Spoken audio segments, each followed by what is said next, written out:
So today's first topic is charge distribution on a spherical conductor. एक आपके पास spherical conductor है, उस spherical conductor को आपने स्पेसिफिक चार्ज सप्लाई कर रखा है, तो उसकी वजह से चार्ज का डिस्ट्रीब्यूशन कैसे हो रहा है. ठीक है. So charge distribution on spherical conductor.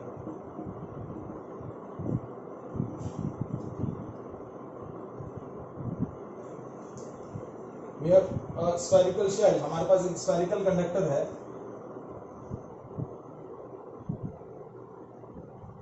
Of radius r, और उस स्फेरिकल कंडक्टर के सेंटर पर एक प्लस क्यू चार्ज है. ठीक है. और इस चार्ज की वजह से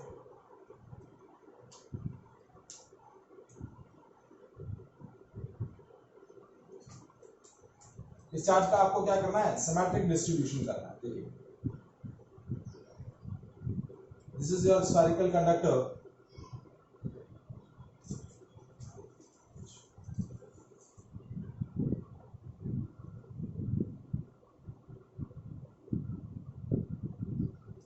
And the charge plus q charge is present on the center. तो इस प्लस q चार्ज का क्या करना है, आपको डिस्ट्रीब्यूशन करना है. Now this is your spherical conductor, and as we know that inside the conductor electric field is zero, and due to that the net charge inside the interior of the conductor is also zero.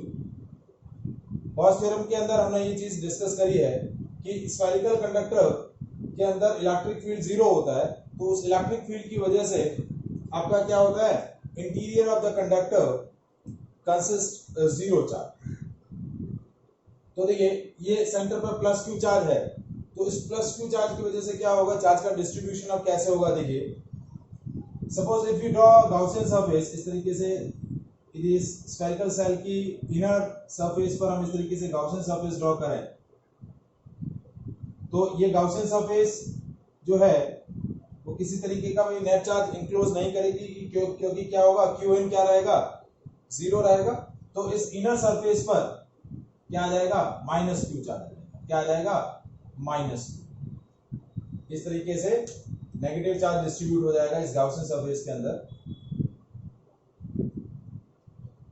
Negative. तो यहां आ जाएगा minus Q, और induction की वजह से इस outer surface पर क्या आ जाएगा, प्लस.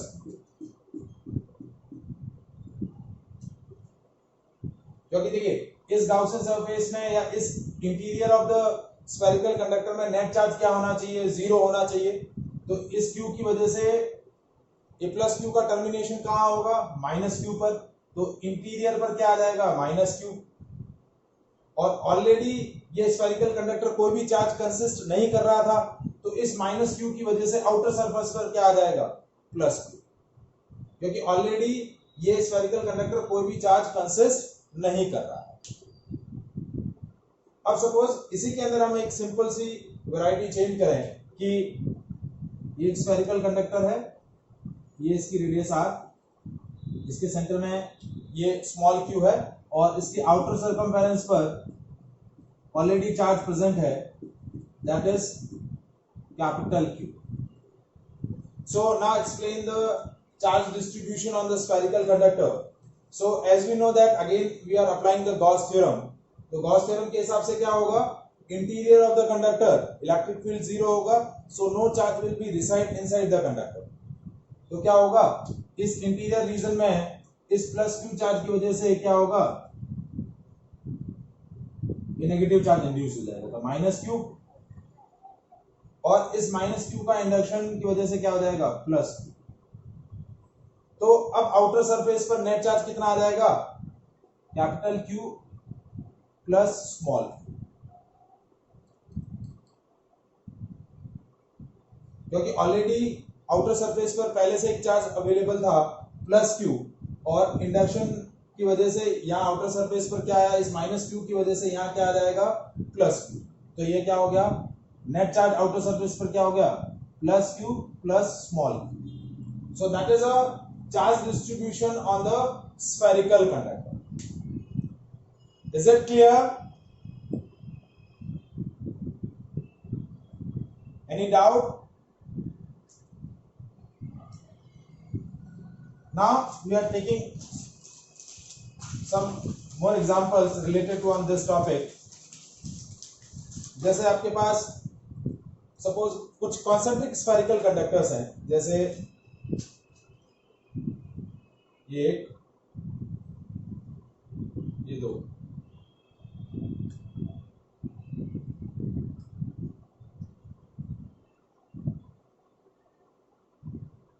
इसकी रेडियस स्मॉल है, ये स्मॉल है, ठीक है। अब सेंटर पर आपका क्या है, स्मॉल क्यू चार्ज है, इस स्फीयर पर आपका चार्ज है Q1, इस स्फेरिकल कंडक्टर पर आपका चार्ज है Q2। Again we are applying the Gauss theorem and replace the distribution of charge. किस तरीके से चार्ज का डिस्ट्रीब्यूशन हो रहा है वो डिस्कस करेंगे। तो देखिए इस प्लस क्यू की वजह से इंटीरियर ऑफ द कंडक्टर, क्योंकि ये स्फेरिकल कंडक्टर है, इसके अंदर भी इलेक्ट्रिक फील्ड क्या होगा, जीरो रहेगा, और इस स्फेरिकल कंडक्टर में भी इलेक्ट्रिक फील्ड क्या रहेगा, जीरो रहेगा। तो देखिए इस प्लस क्यू की वजह से यहां क्या आ जाएगा, माइनस क्यू, ठीक है। और यह आउटर सर्कमफेरेंस पे कितना आ जाएगा, आउटर सर्कमफेरेंस पे कितना आ जाएगा, ऑलरेडी Q1 है और ये माइनस क्यू का प्लस, तो ये क्या हो गया, Q1 प्लस क्यू, क्या हो जाएगा, Q1 प्लस क्यू। अब ये चार्ज इस फर्स्ट स्फेरिकल कंडक्टर के आउटर सर्कमफेरेंस पर है, जो कि सेकंड स्फेरिकल कंडक्टर के इनसाइड है। तो इस स्फेरिकल कंडक्टर के रीजन में भी इलेक्ट्रिक फील्ड जीरो होगा। तो इस ये जो चार्ज आउटर सर्कमफेरेंस पर इंड्यूस हुआ है फर्स्ट स्फेरिकल सेल की वजह से, तो उसकी वजह से यहाँ क्या होगा, उतना ही अपोजिट चार्ज क्या होगा, इंड्यूस हो जाएगा to make the net charge zero, because this interior of the second spherical shell has also a net electric field zero. तो इसकी इस सरफेस पर क्या हो जाएगा, net interior minus Q1 minus Q, और नेट चार्ज आउटर सर्कमफेरेंस में कितना हो जाएगा, Q1 प्लस क्यू और प्लस क्यू। सो ओवरऑल ये आपका क्या हो जाएगा, इन तीनों चार्जेस की वजह से ये आपका ओवरऑल चार्ज का क्या हो जाएगा, distribution. This is your actual distribution of charge. इस सरफेस पर माइनस क्यू, इस पर Q plus capital Q1 plus small q, interior पे माइनस Q1 माइनस q, और आउटर पे क्या हो जाएगा, minus Q1 plus q plus q। Is it clear?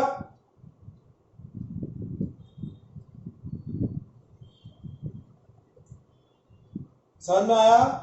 This is called charge distribution on the spherical conductor.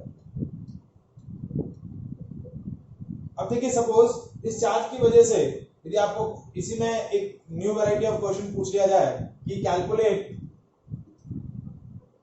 Electric field intensity and electric potential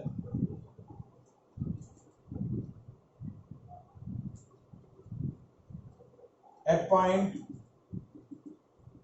A B and C. 3 point हम ले लें कि पहला पॉइंट ए हमने देखिए कहां लिया,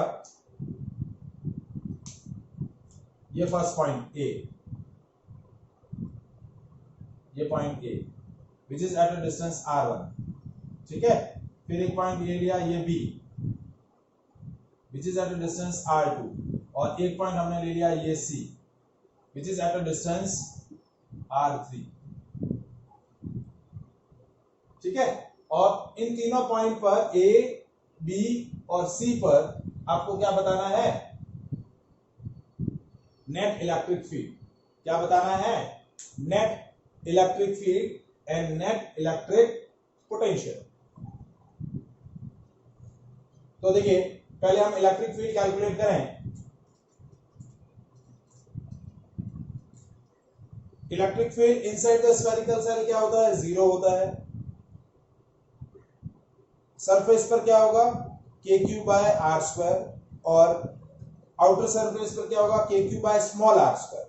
यदि हम if I taking a single spherical shell of radius R, तो इनसाइड जीरो रहेगा, इस पॉइंट पर रहेगा K Q by R square, और इस पॉइंट पर यदि पॉइंट आर डिस्टेंस पर है तो यहां रहेगा K Q by small R square.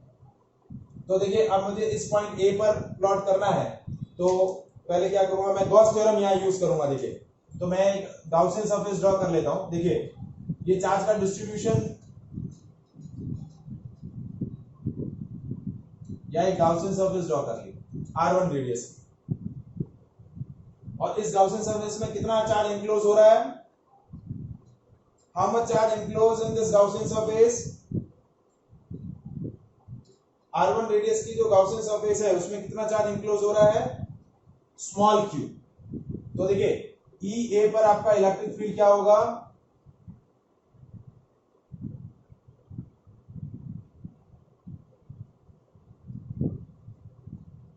क्या रह जाएगा, that is K Q by R one square. क्या हो जाएगा, K Q by R one square. Is it correct?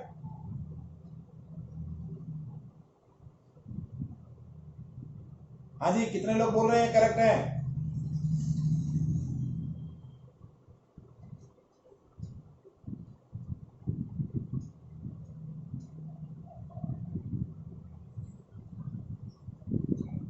Capital R square तो कहीं है ही नहीं।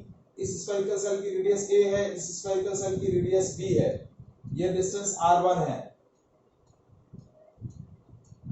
ये r2 है, स्मॉल कैपिटल R तो कहीं है ही नहीं। ये इलेक्ट्रिक फील्ड इंटेंसिटी सही है या गलत है बताएंगे?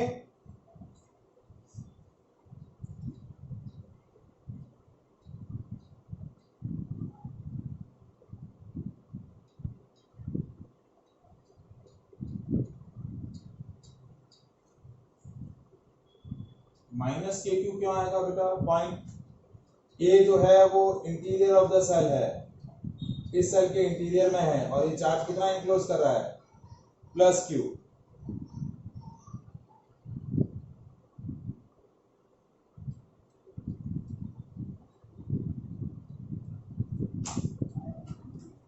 ये सही है या नहीं, ये बताइए।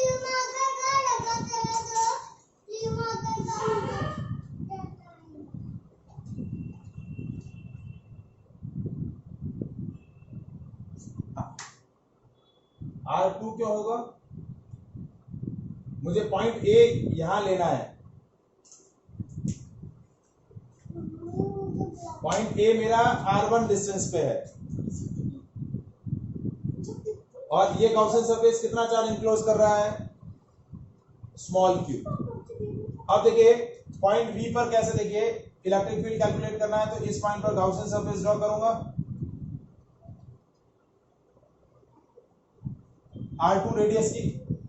अब ये जो R2 रेडियस की गॉसियन सरफेस है वो कितना चार्ज इंक्लोज कर रही है, देखिए ये जो बड़ी, ये छोटी वाली, ये गॉसियन सरफेस हटा दी अब मैंने, देखिए अब ये कितना, दूसरा वाला जो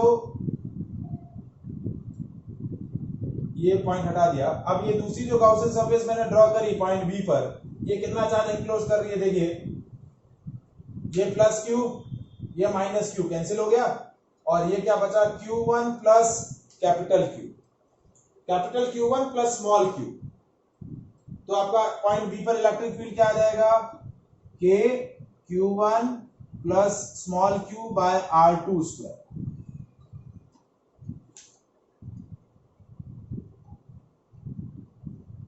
और नेक्स्ट पॉइंट सी पर इलेक्ट्रिक फील्ड क्या आएगा, देखिए पॉइंट सी पर इलेक्ट्रिक फील्ड इंटेंसिटी कैलकुलेट करने के लिए अगेन मैं क्या करूंगा, ये गॉसियन सरफेस ड्रॉ करूंगा R3 रेडियस की, ठीक है। अब ये गॉसियन सरफेस हमने हटा दी,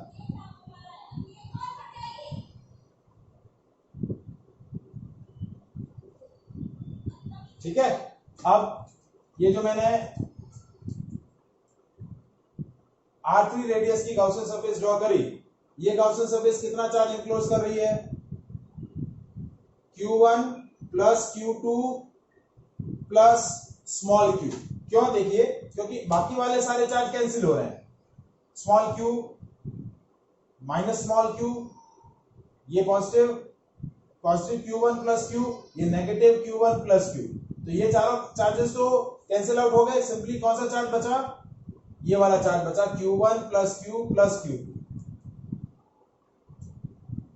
तो क्या हो जाएगा आपका? k into q1 plus q2 plus q upon r3 square. Is it clear?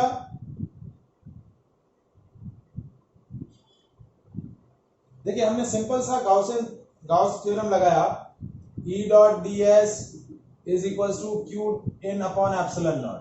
q in की वैल्यू गाउसियन सरफेस कितना ले रही है? वो चार्ज ले लिया अपॉन एप्सिलॉन नॉट, और E की वैल्यू हमने यूनिफॉर्म ले ली इस गाउसियन सरफेस पर। तो उस लॉजिक से ये हमारा सिंपली क्या आ जाएगा? इलेक्ट्रिक फील्ड इंटेंसिटी आ जाएगी। Is it clear? अब मुझे पॉइंट ए, बी और सी पर पोटेंशियल कैलकुलेट करना है। तो पोटेंशियल कैसे कैलकुलेट करना है? देखिए, पोटेंशियल की वैल्यू कैलकुलेट करने के लिए आपको फर्दर पॉइंट ए वापस से ड्रॉ करना रहेगा। देखिए,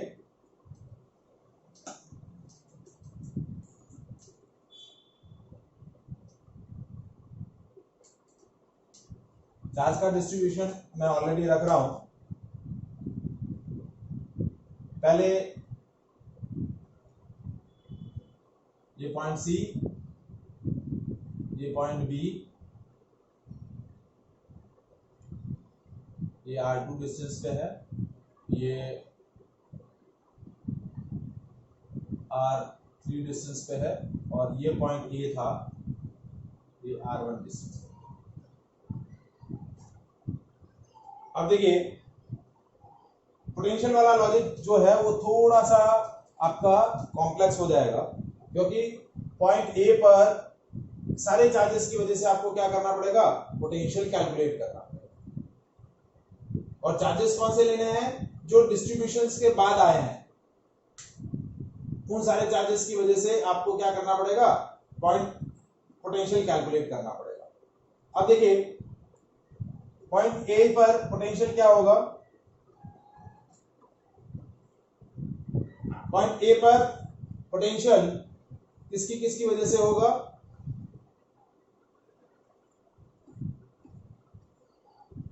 इस चार्ज की वजह से, क्योंकि ये जो पॉइंट ए है वो interior of the spherical shell है। क्या है? Interior of the spherical shell. First spherical shell के इंटीरियर में है। तो इंटीरियर में क्या होता है? इलेक्ट्रिक फील्ड जीरो होता है, पोटेंशियल की वैल्यू वही होगी जो सरफेस पे रहेगी। तो ये पॉइंट ए जो है वो इंटीरियर ऑफ द शेल है। तो इस चार्ज की वजह से इस इंटीरियर ऑफ द शेल पे चार्ज कितना है? Sorry, exterior of the surface पे चार्ज कितना है? Q1 प्लस स्मॉल q, ये आपका चार्ज है। और देखिए, मैं पुराना जो केस था वो वापस से डिस्कस कर रहा हूं। ये स्फेरिकल शेल, तीन अलग अलग पॉइंट, यहां पर ये पॉइंट ए है, ये पॉइंट बी है और ये पॉइंट सी है सपोज। तो पॉइंट ए और पॉइंट बी पर पोटेंशियल सेम होगा। यदि ये रेडियस r ले लेता हूं तो ये हो गया KQ बाय r। और पॉइंट सी पर क्या होगा? KQ बाय स्मॉल r, यदि पॉइंट सी की डिस्टेंस ये है। इंटीरियर ऑफ द सेल पर वही पोटेंशियल होगा जो सरफेस पे रहेगा।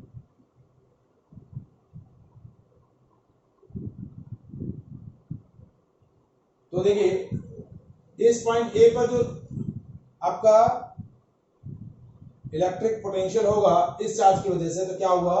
KQ1 plus small q by A. A क्यों लिया? क्योंकि ये डिस्टेंस डिपेंड ही नहीं करती, जो स्फेरिकल सेल की रेडियस होगी वही आ जाएगी। इस स्फेरिकल सेल की रेडियस ए है, ठीक है। अब इस सेकंड स्फेरिकल शेल की वजह से क्या होगा? पॉइंट ए पर potential KQ1 plus Q2 plus small q by b। So that will be the potential at point A due to this charge and due to this charge. Simple ये वाला logic लगेगा कि interior of the shell पर value वही होगी जो surface पर होती है। तो इस सरफेस पर नेट चार्ज है Q1 प्लस Q और इस सरफेस पर नेट चार्ज है Q1 plus Q plus Q2। तो that will be the value of potential. Is it clear?